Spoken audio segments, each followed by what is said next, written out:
From natural disasters to people working deep within mines, delayed communication is a real problem here on Earth, and it could be a problem for future space missions. Advanced analytical software could help in these type situations. Jeremy Frank is showing us how they're learning about autonomous operations through a drinking water investigation on the station. TOCA stands for Total Organic Carbon Analyzer. This is a piece of hardware that's on board the International Space Station, and the crew uses it to make sure that their water is safe to drink. And so they have to sample their water supply about once a week, maybe twice a week, in order to make sure the water is all right to drink. We all want good drinking water. Yes, we do. They don't get the spring bottles up there, right? I don't think they do, no. All right, so they have to test it, and then you have a way now that they can look and see what's happening to that water, right?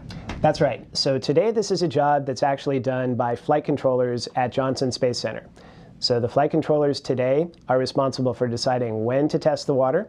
They're the ones who decide how to look at the water samples after they're taken and go dig deep into it and make sure the water is safe to drink.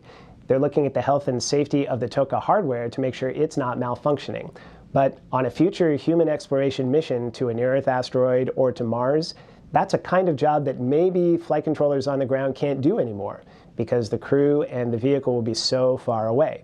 So we've embarked on a project to help understand what percentage of that job that's done on the ground astronauts can do instead of the ground controllers. Some of the things that we do today we'll still be able to do tomorrow. Plans for a week in advance, plans for a month in advance, there's no need for the crew to do those things.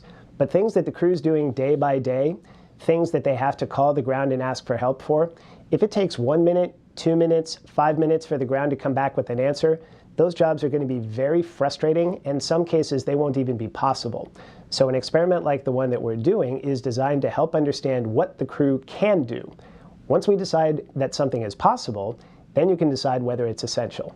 So what we did was developed a web application that helps the crew manage this Total Organic Carbon Analyzer and its activities on a daily or weekly basis.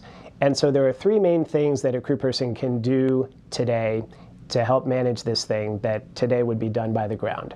So what we'll do is we'll take a very quick look at what some of those functions are. So the first one is the crew can manage the plan. So what we have is a piece of software whose results are presented through the web browser. And what it does is it shows what's happening this week. In this case, we see that there's one activity that's finished. What we see for the next 2 weeks is that there are a grand total of 3 activities, and each one of these is recommended. So there's a piece of software that knows what the rules are for the water sampling. It knows what activities had been performed in the past, and what it does is computes which activities it thinks the crew is supposed to do in the next several weeks. So rather than have that information in a crew person's head, they can now look at the software and say, oh, the software thinks I'm supposed to do these things. The crew person can then say, I think those recommendations are right on, and I will send those schedule requests to ground. If they want to, they can add activities on their own because they think that those activities are necessary. So the software is not replacing ground. The software is not taking the responsibility away from the crew. It's helping the crew remember what the rules are and what they're supposed to do. Sometimes when you're driving your car or when you're listening to your dishwasher, you have a sense that something's not right. It's not that it's broken, it's not that it failed to turn on, but it sounds funny, or your car handles funny, or the water tastes a little funny. So those are not known problems, but they're differences, anomalies. And so what we have is a device historic comparison element that says, is the device performing in an anomalous way? It's not known to be faulty, but something's a little different, and maybe it's a sign that you should start paying attention, that you should watch what the device is doing in the near term. If there's a problem, and if the crew needs to respond to a problem, or even if the crew just needs to remember how a device works, what it does, what its function is, where that part is inside the device, there's a lot of information that we've packaged up in a variety of forms to make it easy for the crew to do that.